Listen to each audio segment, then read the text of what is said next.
Hola a todos, soy Stephanie Montes y bueno, a continuación le daré respuesta al interrogante. Bueno, en la historia de Colombia pues podemos distinguir numerosos hechos pues que han marcado al país. Uno ya sea de forma positiva, otro pues por el contrario lamentablemente han atentado contra el bienestar de los colombianos en todos los sentidos, con el surgimiento de los frentes nacionales. Los principales dirigentes del liberalismo y pues del conservatismo, siendo conscientes de que su regreso a la dirección de Estado, pues como lo había anunciado Rojas, podía volver a desatar las pasiones más violentadas entre sus seguidores. También había hallado la fórmula, digamos que perfecta para ponerle fin a las arraigadas luchas bipartidistas. Conservadores, asimismo pues entre liberales que se repartían milimétricamente pues el poder, tras poner en marcha los compromisos estipulados por el Frente Nacional de acuerdo a sus numerosos detractores. Bueno, el acuerdo bipartidista, lejos de favorecer la democracia, no fue más que un pacto oligárquico, pues por decirlo así, que legitimó el monopolio del poder en manos de las élites y cerró pues las puertas a todos aquellos que no se identificaban como los partidos tradicionales. Ahora bien, pues el marco de esta interpretación podemos identificar el origen de las guerrillas comunistas que aparecieron en el país pues a mediados de los años 60. Eh, Pese a que durante el periodo, el Frente Nacional, pues ellos se dieron importantes progresos en materia social, también pues económico. Desigualdades, pues sin embargo, no disminuyeron de manera sustancial en el país. Tan solo unos cuantos se beneficiaban y muchos otros eran exclusivos. Las diferencias sociales aumentaron entre el mundo rural y el mundo urbano, entre las regiones pues aisladas y los epicéntricos económicos, ¿cierto? La aparición de movimientos guerrilleros, oigan, en casi toda América Latina, constituyó la expresión más radical de ese malestar generalizado en Colombia. Aparecieron lo que fueron las Fuerzas Armadas Revolucionarias de Colombia, como es la FARC y el ELN. Pues estos grupos pertenecían a una tradición contestaria que había comenzado décadas atrás y presentaban ciertas continuidades, ¿sí? Con el conflicto bipartidista de la época de la violencia, a partir de finales de los años 70, Colombia entró en una delicada y muy compleja etapa de su historia, que aún hoy no han logrado superar. Pues sí, a pesar de los grandes y numerosos esfuerzos que han hecho diferentes sectores, así como de las reformas que se han emprendido desde el Estado. Se trata de una crisis generalizada que afecta a las principales instituciones estatales y a la sociedad en su conjunto. Bueno, la crisis nacional tuvo también que ver en el primer lugar con la agudización de las violencias relacionadas con el fortalecimiento de las guerrillas. Bueno, en especial la FARC, consolidación también del narcotráfico y del paramilitarismo. A finales de los años 70 la guerrilla se había convertido en un problema nacional para el Estado. Pese a numerosos esfuerzos para combatir la ola de violencia en el país, pues estos procesos de paz no han arrojado.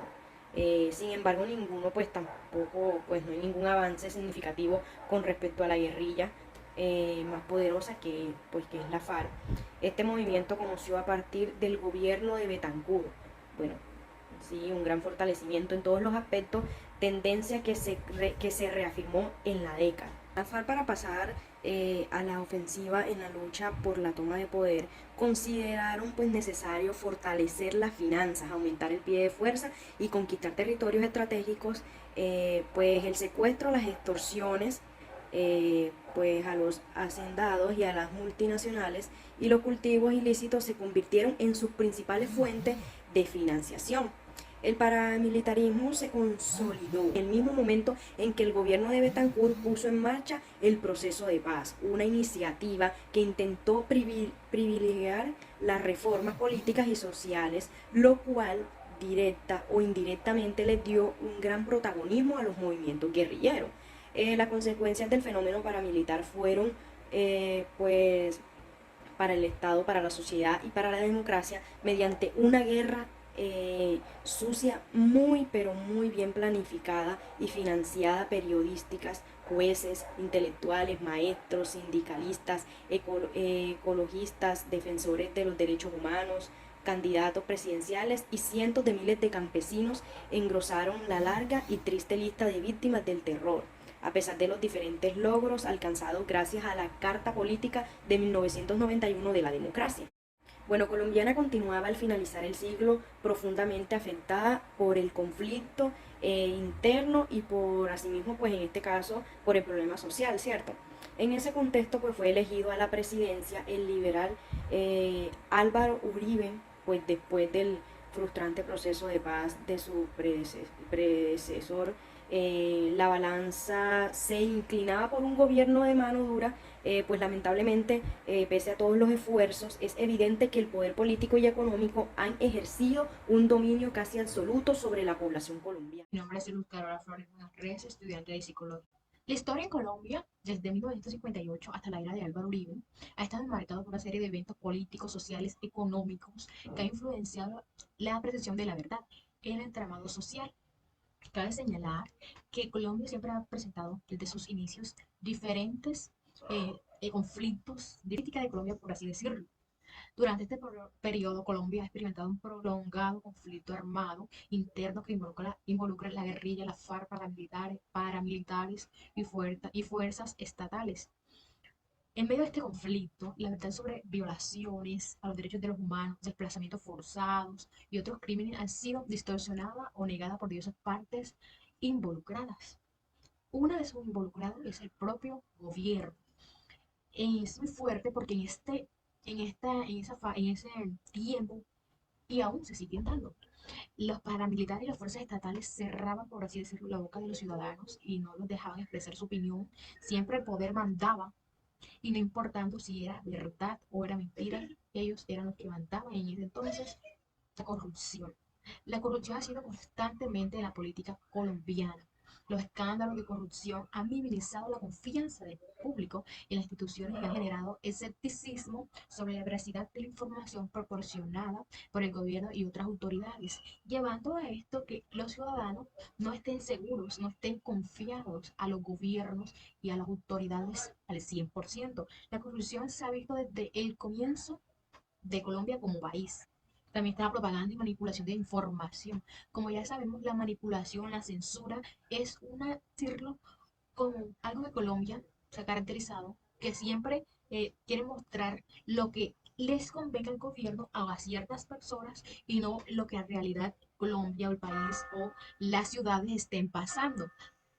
A lo largo de los años, varios gobiernos y grupos de interés han utilizado la propaganda y la manipulación de la información para moldear la percepción pública, o sea, para ocultar todo el daño que se le han hecho o se le ha hecho a los ciudadanos colombianos. Mi nombre es Ruester Martínez Suárez. A lo largo de la historia colombiana, desde 1958 hasta la era de Uribe, los gobiernos y las autoridades han intentado de diversas maneras ocultar o obstaculizar los grupos de verdad en la sociedad. Algunos de estos métodos incluyen, bueno, en primer lugar, una desinformación. Las autoridades utilizan los medios y los mensajes para difundir una información maliciosa o falsa o para intentar influir en la percepción pública de la verdad. En los mandamientos judiciales, históricamente los mandatos y los mandamientos judiciales se han utilizado en ocasiones para reprimir a quienes buscan expresar la verdad o expresar opiniones opuestas a la autoridad establecida. Una negación de la realidad. También se ve que a veces las personas en el poder niegan la existencia de los problemas y de los eventos que afectan a las personas para que no se vean afectados por los resultados de sus acciones o las políticas. Uno de los tantos que me parece que es el más detonador es la corrupción, porque se ha convertido en una forma para que los gobiernos oculten la verdad, ya que utilizan indebidamente los recursos públicos y se ocultan actividades ilegales para proteger y evitar la detección. Y estas son algunas de las formas en la historia de Colombia desde 1958 hasta la época de Uribe en que el gobierno intentó pues ocultar o destruir más bien los grupos de verdad en la sociedad popular. Y para tener una idea clara de esta realidad es importante comprender y también analizar estos métodos y encontrar pues fuentes de investigación o de información confiable. Muchas gracias.